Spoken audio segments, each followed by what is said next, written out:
어머니, 저 이제 바빠서 연락 못 받아요. 그렇게 말하고 전화를 끄는 게 마지막이었습니다. 그때는 몰랐어요. 그게 어머니와 나눈 마지막 대화가 될 줄은. 저는 부모를 버렸습니다. 가난했던 그 집을, 병든 아버지를, 눈물 흘리던 어머니를 모두 외면하고 혼자만 잘 살겠다고 도망쳤습니다. 그리고 지금 똑같이 당하고 있습니다. 제 자식에게. 제가 부모님께 했던 그대로. 저는 가난한 집에서 태어났습니다. 아버지는 공사판에서 일하다 허리를 다치셨고 그 후로는 제대로 된 일을 못 하셨어요. 어머니는 남의 집 청소일로 근근히 생계를 이어가셨죠. 학교 가는 게 창피했습니다. 학교에 갔다 오면 오늘 학교에서 공부 잘했냐고 어머니가 환하게 웃으며 물으셨지만 저는 대답도 하기 싫었습니다. 이게 다 당신들 때문이잖아. 그런 생각만 머릿속을 가득 채웠어요. 고등학교 졸업 후 저는 공장에 취직했습니다. 대학은 꿈도 못 꿨어요. 돈이 없었으니까요. 친구들이 대학 합격 소식을 전할 때 저는 기름 냄새 나는 공장에서 기계를 돌리고 있었습니다. 그때부터였어요. 부모님을 원망하기 시작한 게. 다른 집 아버지들은 멀쩡하게 돈 벌어오는데 왜 우리 아버진 허리 다쳤다고 누워만 계시는 거야? 다른 집 엄마들은 자식들 대학 보내는데 왜 우리 엄마는 청소일밖에 못하는 거야? 불효자 소리 들어도 할 말 없었습니다. 하지만 그때의 저는 그게 원망스러웠어요. 어느 날 어머니가 전화를 하셨습니다. 얘야, 아버지가 병원에 가야 하는데 돈이 좀 필요해서. 엄마, 나도 돈 없어요. 내가 번 돈으로 내 생활비도 빠듯하다고. 거짓말이었어요. 그때 저는 월급을 모아서 꽤 돈이 있었거든요. 하지만 주고 싶지 않았습니다. 제 돈까지 부모님 병원비로 쓰고 싶지 않았어요. 전화를 끊고 나니 가슴 한편이 무거웠습니다.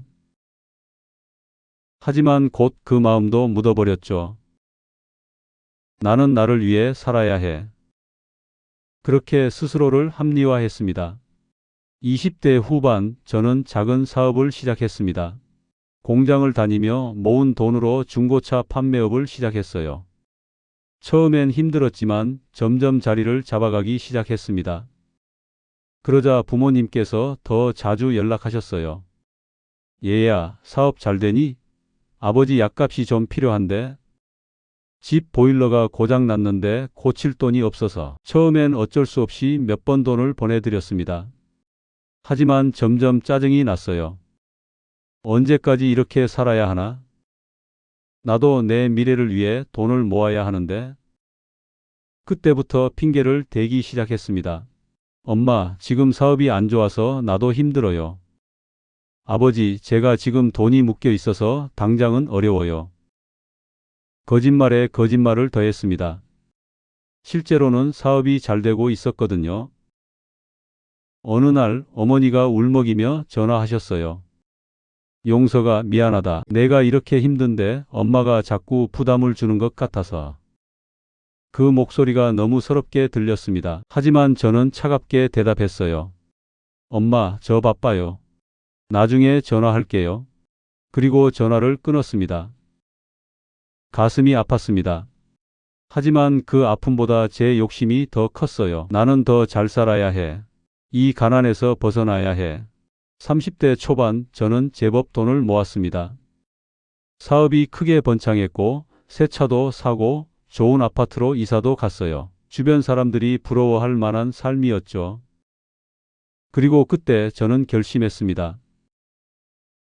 이제 부모님과 연락을 끊자. 냉정하게 들릴지 모르지만 그때의 저는 그게 최선이라고 생각했어요. 부모님이 연락하실 때마다 죄책감이 들었고 그게 싫었습니다. 전화번호를 바꿨습니다. 부모님께 새 번호를 알려드리지 않았어요. 그렇게 연락이 끊겼습니다. 가끔 옛날 친구들을 통해 소식을 들었어요. 너네 어머니가 아직도 청소 일 하신다더라. 아버지 병이 더 안 좋아지셨다던데. 그 말을 들을 때마다 가슴 한편이 무거웠습니다. 하지만 저는 외면했어요. 내가 어떻게 할 수 없어. 나도 내 인생 살아야 해.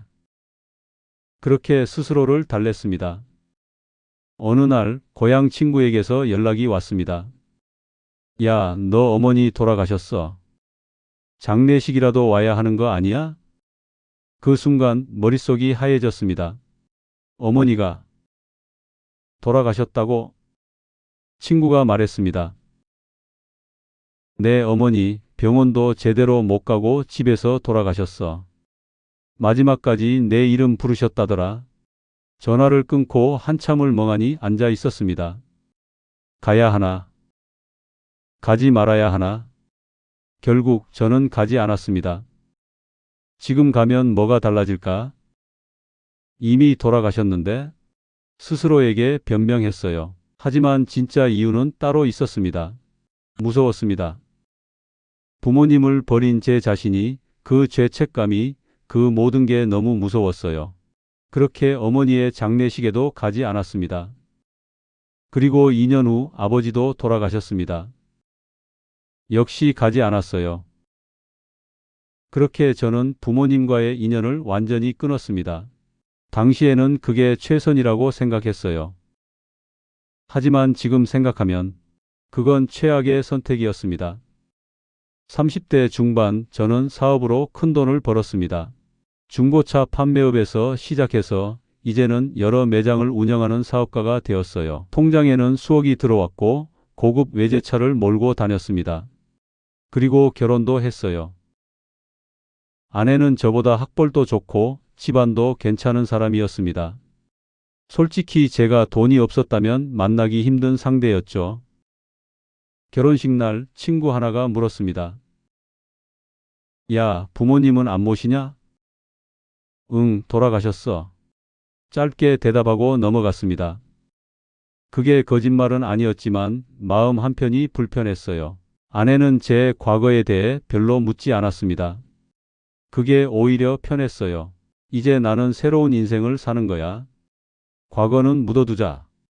결혼 후 몇 년 지나 아들과 딸을 낳았습니다. 아이들에게는 제가 어렸을 때 겪었던 가난을 절대 물려주고 싶지 않았어요. 그래서 최고의 교육을 시켰고 원하는 건 다 사줬습니다. 아내는 자녀 교육에 열성이었어요. 여보, 애들 영어 유치원 보내야 해요. 요즘 다른 애들 다 다니잖아요. 학원도 더 좋은 데로 옮겨야 해요. 우리 애들이 뒤처지면 안 되잖아요. 돈이 물처럼 나갔지만 그게 자녀를 위한 일이라면 아깝지 않았습니다. 그런데 문제는 아이들이 점점 교만해지기 시작했다는 거예요.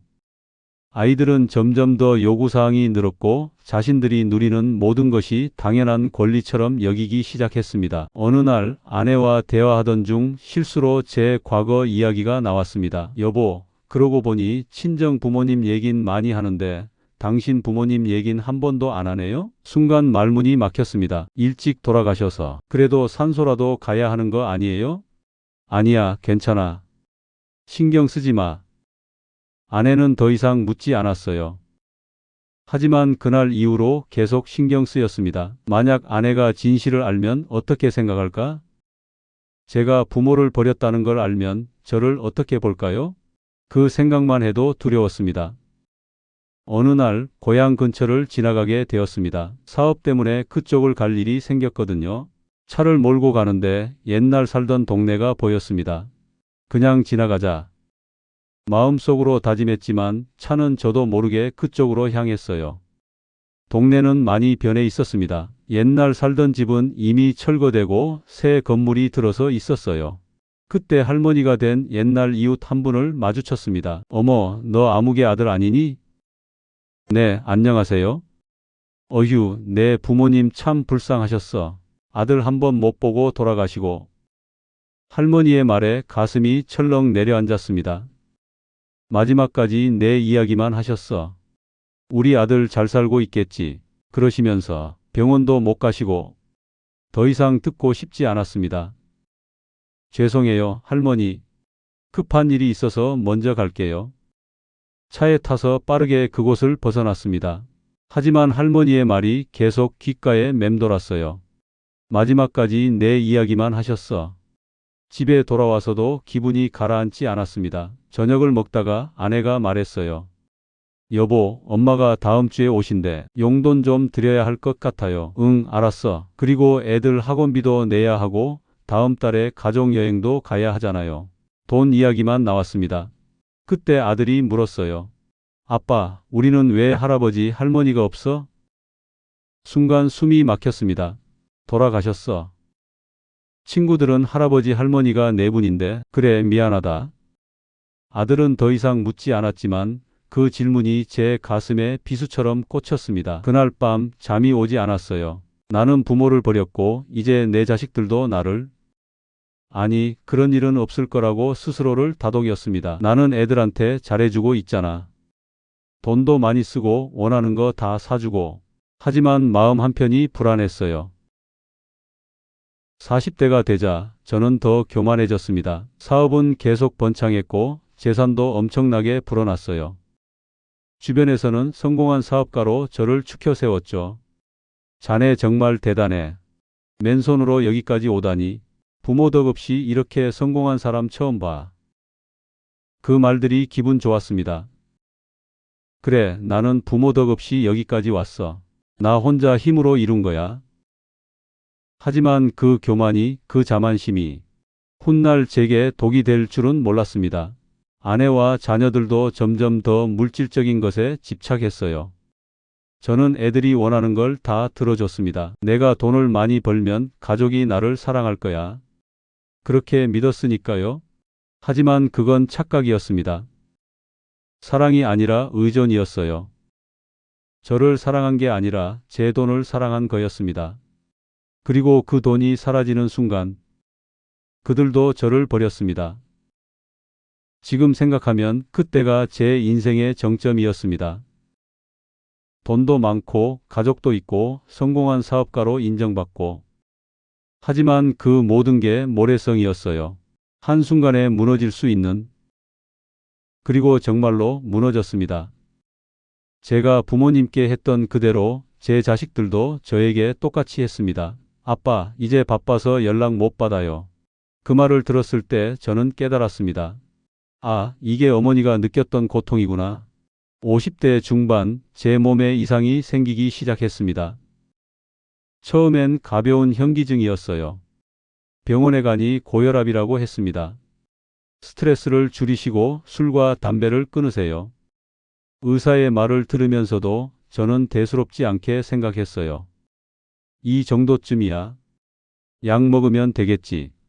하지만 그게 시작이었습니다. 몇 달 후 가슴 통증과 함께 협심증 진단을 받았습니다. 그때부터 병원을 자주 다니기 시작했습니다. 아내에게 말했어요. 여보, 나 요즘 몸이 안 좋아. 병원 다녀야 할 것 같아. 그래요? 그럼 좋은 병원 알아보세요. 당신 건강이 중요하니까. 말은 그렇게 했지만 아내의 눈빛에서 걱정은 보이지 않았습니다. 형식적인 말이었어요. 설상가상으로 사업도 기울기 시작했습니다. 경기가 나빠지면서 중고차 시장이 얼어붙었어요. 은행 대출금 이자도 감당하기 힘들어졌어요. 사장님, 이번 달 월급 언제 나와요? 직원들의 눈빛이 날카로워졌습니다. 밤새 고민했지만 답이 보이지 않았어요. 결국 매장 하나를 정리했습니다. 그리고 2개, 3개. 20년 키워온 사업이 무너져 내렸습니다. 아내에게 말했어요. 당분간 지출을 줄여야 할 것 같아. 아내의 표정이 굳었습니다. 얼마나 안 좋은데요? 많이 안 좋아. 빚도 좀 생겼고. 그날 밤 아내는 한마디도 하지 않았습니다. 몇 달 후 아내가 말했습니다. 여보, 우리 잠시 떨어져 있는 게 어때요? 무슨 소리야? 당신 지금 상태로는 가족을 돌볼 수 없잖아요. 나랑 애들은 내가 알아서 챙길게요. 가슴이 철렁 내려앉았습니다. 여보, 나 지금 힘든 거 알면서 왜 이러는 거야? 힘든 건 당신만 힘든 게 아니에요. 나도 힘들어요. 애들 학비는 어떻게 하고 생활비는 어떻게 하고. 내가 다시 일어설게. 조금만 기다려줘. 언제요? 1년? 2년? 그동안 우리는 어떻게 살아요? 냉정했습니다. 결혼한 지 20년이 넘었는데 그 세월이 무색할 만큼 차갑게 느껴졌어요. 그리고 한 달 후 아내는 이혼 서류를 내밀었습니다. 서류에 도장을 찍는 손이 떨렸습니다. 이게 내 인생이란 말인가? 그렇게 아내는 떠났습니다. 재산의 절반을, 아니 사실상 대부분을 가져가고 이혼 후 아들과 딸에게 연락했습니다. 아빠야, 아빠 보고 싶지 않니? 아들이 차갑게 대답했어요. 아빠 때문에 엄마가 많이 힘들어했어요. 이제 연락하지 마세요. 내가 뭘 잘못했는데? 사업 망친 것도 당신 책임이고 가족 못 돌본 것도 당신 책임이잖아요. 그래도 나는 너희 아버지야. 아버지, 아버지라면 가족을 지켰어야죠. 당신은 우리한테 이제 필요 없어요. 전화가 끊어졌습니다. 딸에게도 전화했지만 받지 않았어요. 문자만 왔습니다. 아빠, 저 이제 바빠서 연락 못 받아요. 아빠도 알아서 잘 지내세요. 그 문장을 보는 순간 온몸에 전율이 흘렀습니다. 이 문장을 내가 어디선가 들어본 것 같은데, 그리고 기억났습니다. 엄마, 저 이제 바빠서 연락 못 받아요. 제가 어머니께 했던 그 말을 제 딸이 똑같이 저에게 하고 있었습니다. 무릎이 꺾였습니다. 그대로 바닥에 주저앉아 한참을 울었어요. 이게 인과응보란 말인가? 60대 초반 제 건강은 더 나빠졌습니다. 심장병은 악화됐고 당뇨까지 생겼어요. 혼자서는 생활하기 힘든 지경이 되었습니다. 어느 날 아들에게서 연락이 왔습니다. 처음에는 반가웠어요. 드디어 아들이 마음을 연 건가? 하지만 아들이 한 말은 달랐습니다. 아버지, 요양병원 알아봤어요. 거기 들어가세요. 아버지 혼자 사는 거 위험하잖아요. 요양병원에서 관리받는 게 나아요. 아니야, 나 아직 혼자 살 수 있어. 아버지, 제발 우리 힘들게 하지 마세요. 저희도 각자 인생 있어요. 아빠가 널 키우면서 얼마나. 그만하세요. 그런 얘기하면 오히려 더 듣기 싫어요. 전화가 끊어졌습니다. 그리고 일주일 후 아들과 딸이 함께 왔어요. 요양병원 입소 서류를 들고. 아버지, 여기 서명하세요. 애들아, 제발. 아빠는 아직. 아버지, 우리도 힘들어요. 제발 협조해 주세요. 딸의 눈에는 눈물 한 방울 없었습니다. 그 차가운 눈빛이 마치 젊은 날의 제 모습 같았어요. 결국 서명했습니다. 그렇게 저는 요양병원에 들어갔습니다. 요양병원은 고독한 곳이었습니다. 복도에는 자식들을 기다리는 노인들이 앉아 있었고 대부분은 아무도 찾아오지 않았어요. 옆 침대 할아버지가 말했습니다. 자네도 자식한테 버림받았나? 네, 나도 그래. 평생 자식 뒷바라지 했는데 이제 필요 없다고 여기 쳐넣었지. 할아버지는 자식들한테 잘해주셨어요? 잘해줬지. 돈도 많이 벌어줬고 대학도 보내줬고. 근데 소용없더라고. 돈 떨어지니까 다들 등 돌리더군.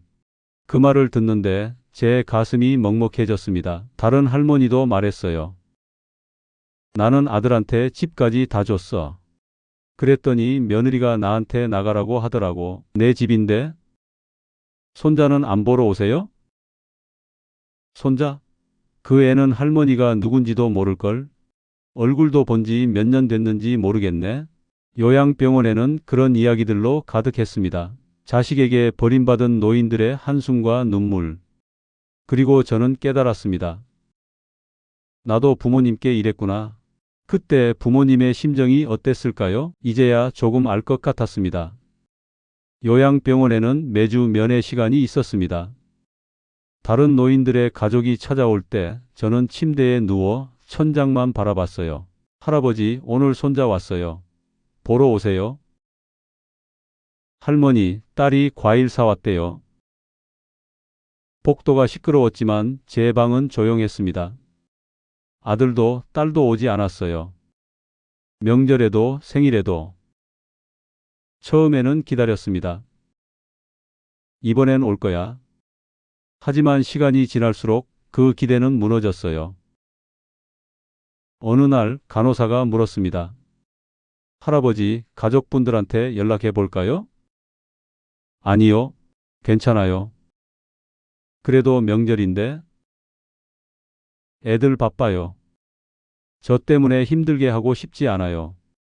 간호사는 안쓰러운 표정으로 저를 바라봤습니다. 하지만 저는 알고 있었어요. 제가 부모님께 그랬던 것처럼 제 자식들도 저를 잊어버렸다는 걸. 밤이 되면 잠이 오지 않았습니다. 어둠 속에서 과거가 떠올랐어요. 어머니가 울면서 전화하시던 목소리. 얘야, 엄마가 미안하다. 아버지가 마지막으로 남기셨다는 말. 우리 아들, 잘 살고 있겠지. 왜 그때는 몰랐을까요? 부모님이 얼마나 저를 사랑하셨는지, 얼마나 간절히 저를 보고 싶어 하셨는지 눈물이 멈추지 않았습니다. 어머니, 아버지, 죄송합니다. 하지만 아무리 울어도 이제 부모님은 돌아오지 않습니다. 그리고 제 자식들도 저에게 돌아오지 않을 거예요. 제가 부모님께 했던 것처럼 저는 자식들을 원망할 자격이 없었습니다. 저도 똑같이 했으니까요. 어느 날 요양병원 복도에 큰 거울이 있었습니다. 그 거울에 비친 제 모습을 보는데 깜짝 놀랐어요. 아버지. 거울 속에 제 모습이 마치 아버지처럼 보였습니다. 주름진 얼굴, 희끗희끗한 머리, 구부정한 어깨, 그리고 깊은 슬픔이 담긴 눈빛. 저는 아버지가 되어 있었습니다. 제가 버렸던 그 아버지처럼. 요양병원에서 보낸 시간은 지옥 같았습니다. 몸도 아팠지만 마음이 더 아팠어요. 제가 저질렀던 죄가, 제가 외면했던 부모님이 매일 밤 저를 괴롭혔습니다. 그리고 깨달았습니다. 버려짐은 결국 돌아온다는 것을. 제가 부모님을 버렸기에 제 자식들도 저를 버렸습니다. 이게 바로 인과응보였습니다. 하지만 깨달았을 때는 이미 너무 늦었어요. 돌이킬 수 없는 강을 이미 건너버렸습니다. 이제 남은 건 후회뿐이었습니다. 어느 날 요양병원 직원이 제 짐을 정리해 주었습니다. 그때 오래된 가방 밑에서 사진 한 장이 나왔어요. 먼지가 쌓인 그 사진을 닦아내니 부모님의 얼굴이 보였습니다. 젊은 시절의 아버지, 환하게 웃고 계신 어머니, 그리고 그 사이에 어린 제가 서 있었어요. 사진을 보는 순간 눈물이 쏟아졌습니다. 아버지, 어머니, 그동안 외면했던 기억들이 밀려왔어요. 아버지가 아픈 허리를 이끌고 일하시던 모습, 어머니가 손이 부르트도록 청소 일을 하시던 모습, 그 모든 게 저를 위해서였는데 저는 뭘 했나요? 원망만 하고 외면하고 버렸습니다. 사진을 가슴에 꼭 안고 한참을 울었어요. 죄송합니다. 정말 죄송합니다. 하지만 아무리 사과해도 이제 들어주실 분이 없었습니다. 어느 날 용기를 내서 아들에게 전화를 걸었습니다. 신호음이 길게 울렸어요. 받지 않을 거라 생각했는데 아들이 전화를 받았습니다. 얘야, 아빠야. 무슨 일이세요? 목소리가 차가웠습니다. 아빠가 미안하다. 내가 어렸을 때 아빠가 너무 바빠서 같이 못 놀아줘서 그리고 이혼하고 너한테 상처 줘서 그런 얘기 하시려고 전화하신 거예요? 아니야, 그게 아니라 아빠가 너 보고 싶어서. 아버지, 저 바빠요. 끊을게요. 전화가 끊어졌습니다. 손에서 전화기가 떨어졌어요. 그리고 그때 깨달았습니다. 이 차가운 거절이 제가 어머니께 했던 그것이라는 걸. 엄마, 저 바빠요. 나중에 전화할게요. 정확히 똑같았어요. 그날 밤 저는 혼자 앉아 있었습니다.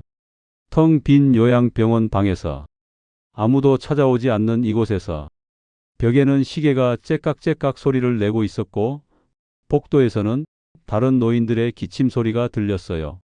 이게 내 인생의 끝인가? 70년을 살았지만 남은 건 아무것도 없었습니다. 재산도, 가족도, 사랑도 모두 사라졌어요. 그리고 깨달았습니다. 제가 평생 쌓아온 것들이 얼마나 허무한지. 정작 중요한 건 사람이었는데, 가족이었는데, 저는 그걸 모두 버렸습니다. 얼마 후 옆 침대 할아버지가 돌아가셨습니다. 새벽에 갑자기 쓰러지셨고 그대로 숨을 거두셨어요. 간호사들이 황급히 뛰어왔지만 이미 늦었습니다. 가족분들한테 연락해야 하는데 아무도 연락을 안 받아요. 결국 그 할아버지는 혼자 떠나셨습니다. 장례식장에도 아무도 오지 않았어요. 저는 그 모습을 보면서 생각했습니다. 나도 저렇게 될 거야. 아무도 찾지 않는 죽음, 아무도 슬퍼하지 않는 마지막. 그게 제 미래였습니다. 어느 날 저는 요양병원을 몰래 빠져나왔습니다. 마지막으로 부모님을 뵙고 싶었어요. 택시를 타고 고향으로 향했습니다. 몸은 불편했지만 꼭 가야만 했어요. 산소는 외진 곳에 있었습니다. 잡초가 무성하게 자라 있었어요.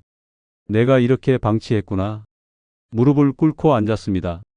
아버지, 어머니, 목이 메어 말이 나오지 않았어요. 죄송합니다. 정말 죄송합니다.